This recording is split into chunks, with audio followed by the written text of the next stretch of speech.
তিস্তা সংগঠনৰ নেতৃত্বত মিয়া খেদা অভিযান আৰম্ভ হৈছে। কি ক'ব এই ঘটনাটো আচলতে? সেইটো আকৌ কেতিয়া আৰম্ভ হ'ল? সেইটো দেখোন 30 বছৰতকৈ বেছি চলি আছে অসমত। আন্দোলনটো সেইটো কাৰণে হৈছিলে। গোটেই আন্দোলন কৰি মানুহ মৰি গোটেই শেষ হ'ল। এইবোৰ খেদিব পাৰিছে জানো আজিলৈকে? তাৰপিছত আকৌ কাহ আহিল, কেব আহিল, কাহ কৰি কৰি মোৰ বেমাৰ হ'ল। গতিকে এইবোৰ কথা মই নকওঁ, এইবোৰ আচলতে ফটুৱা কথা। আমাৰ মেইন কথা হ'ল আমাৰ কনষ্টিটিউশ্যনখন চেঞ্জ কৰিব লাগে। ভুল আছে তাত, ডাইৰেক্ট কথা, মই ডাইৰেক্ট কওঁ। স্মাৰ্ট মিটাৰ মোৰ ঘৰতো দিছে, সেইটো দিছে। এতিয়া মই মিটাৰ চিটাৰ গুচাই দিম নেকি? মই এতিয়া ভাবিছোঁ, মই সেইদিনা মই ভাইটি এটাক মাতিছোঁ, মই কৈছোঁ মই গোটেই ষ্টুডিঅ'টো চ'লাৰ কৰি দে। নাই বানপানীটো অকল মেঘালয় আৰু সেইবোৰ সেইটো কথা নহয়। বানপানী মই 30 বছৰ দেখি আছোঁ। আৰু মই মেঘালয়, অৰুণাচল, মই বেলেগকৈ একো নহ'ব, মই চব একে বুলি ভাবোঁ। সেইবিলাক পলিটিকেল কথা আৰু প্ৰশাসনীয় কথা আৰু চাইণ্টিফিক কথা। তেওঁলোকে নিজে কথা পাতক, চাইণ্টিফিক মানুহক মাতক, কথা পাতক, তেনেকৈ ডেভেলপ হয়। গতিকে এতিয়া এইবাৰ ডুবাইতো বানপানী হৈছে। ৱাই? ডুবাইত কেতিয়াবা কোনো মৰুভূমিৰ মাজত কোনো বানপানী দেখা নাছিলে, এইবাৰ দেখিছে। এতিয়া তেওঁলোক লাগি আছে, এইটো কেনেকৈ মানে ৰোধ কৰিব পাৰি, কেনেকৈ নাইকিয়া কৰিব পাৰি। আমিও পাৰিম, আমি কিয় নোৱাৰিম? চ' তেনেকৈ কাম কৰক। এনেই গালি গালাজ কৰি কাজিয়া পেচাল কৰি লাভ নাই।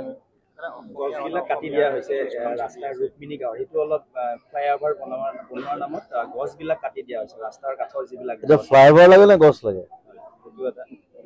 সেইটো এটা কথা। এতিয়া কথা এটা কওঁ, চৰকাৰে যিমান গছ কাটিছে তাতকৈ বেছি গছ মই ৰুইছোঁ প্ৰত্যেক বছৰ। তেওঁলোকে কাটি আছে, মই ৰুই আছোঁ। হা কি কৈছোঁ?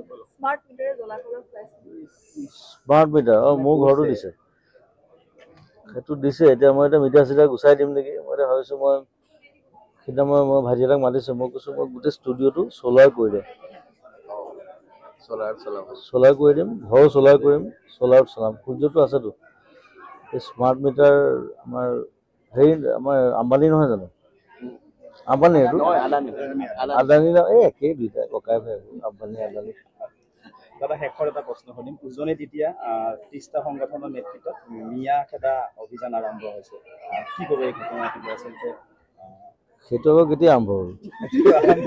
এতিয়া ধিঙৰ কাণ্ডৰ পাছতে এই নতুনকৈ আৰম্ভ কৰিছে। সেইটো দেখোন 30 বছৰতকৈ বেছি চলি আছে অসমত। আন্দোলনটো সেইটো কাৰণে হৈছিলে। গোটেই আন্দোলন কৰি মানুহ মৰি গোটেই শেষ হ'ল। এইবোৰ খেদিব পাৰিছে জানো আজিলৈকে? তাৰপিছত আকৌ কাহ আহিল, কেব আহিল, কাহ কৰি কৰি মোৰ বেমাৰ হ'ল। গতিকে এইবোৰ কথা মই নকওঁ, এইবোৰ আচলতে ফটুৱা কথা। আমাৰ মেইন কথা হ'ল আমাৰ কনষ্টিটিউশ্যনখন চেঞ্জ কৰিব লাগে। ভুল আছে তাত, ডাইৰেক্ট কথা, মই ডাইৰেক্ট কওঁ। Constitution should be changed. তাত ইমান লুপ হোলছ আছে। গালি মই তেতিয়াও পাইছিলোঁ, এতিয়াও পাৰিম। কথাটো সেইটো। তেতিয়াও পাইছিলোঁ, তেতিয়া বেয়া কাম কৰিছিলোঁ, তেতিয়া গালি পাৰিছিলোঁ। মই সদায় গালি পাওঁ, এতিয়াও গালি পাওঁ। আৰু এতিয়া যদি তেনেকুৱা ধৰণৰ কিবা কাম কৰে, আকৌ গালি পাৰিম। মোৰ তেনেকুৱা কোনো কথা নাই। আলফা কিবা মোৰ কাৰণে ডাঙৰ কথা নহয়। মই যিটো সেইটোৱে ডাঙৰ কথা। বোমা ফুটিছে জানো? বোমা ফুটিলেই বোমা, নুফুটিলে কিন্তু একো নহয়। ফুটুকাৰ ফেন, এইবোৰ অদৰকাৰী। এনেই অদৰকাৰী কথা কৈ আছে। এইবোৰ মানুহে গুৰুত্ব দিব নালাগে, আৰু মানুহ সচেতন হৈ থাকিলে হ'ল। আৰু মই নাভাবোঁ আলফাই আকৌ তেনেকুৱা এটা ভুল কৰিব।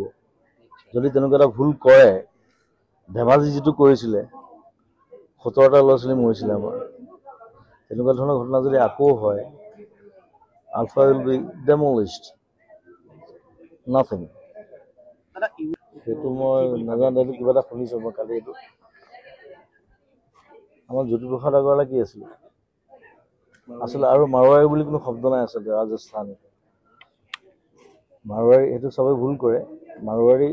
মাৰোৱাৰৰ পৰা যিখিনি মানুহ, তেওঁলোকেহে মাৰোৱাৰী, বাকী চব ৰাজস্থানী হয়। আৰু তেওঁলোক বহুত বছৰৰ পৰা আছে।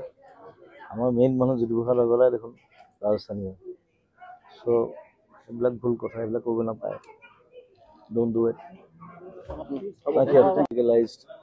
মানুহক আমাৰ মানুহবিলাক খুব মটিভেটেড হৈ যায়তো ফটককৈ because you are very simple I am not মই মোৰ কথা কোৱা নাই আই এম নট চিম্পল সেইকাৰণে মোক পলিটিকেলি কোনো মটিভেট কৰিব পৰা নাই বুলি আৰু আমাৰ মানুহবিলাক একদম চিম্পলি ভাবে সাধাৰণতে কিবা এটা কৈ দিয়ে সেইটোকে এইটোৱে ভাল নেকি তেনেকৈ হ'ল নহ'ব অকণমান চিন্তা কৰিব লাগিব আমাৰ ল'ৰা ছোৱালীবিলাক এতিয়া ইণ্টেলিজেণ্ট ধুনীয়া ভাল ভাল জেগাত পঢ়ি আছে কাম কৰি আছে ভাল আমি যদি চবেই ছাপোৰ্ট কৰোঁ একেলগে আমি দেশ সলাব পাৰিম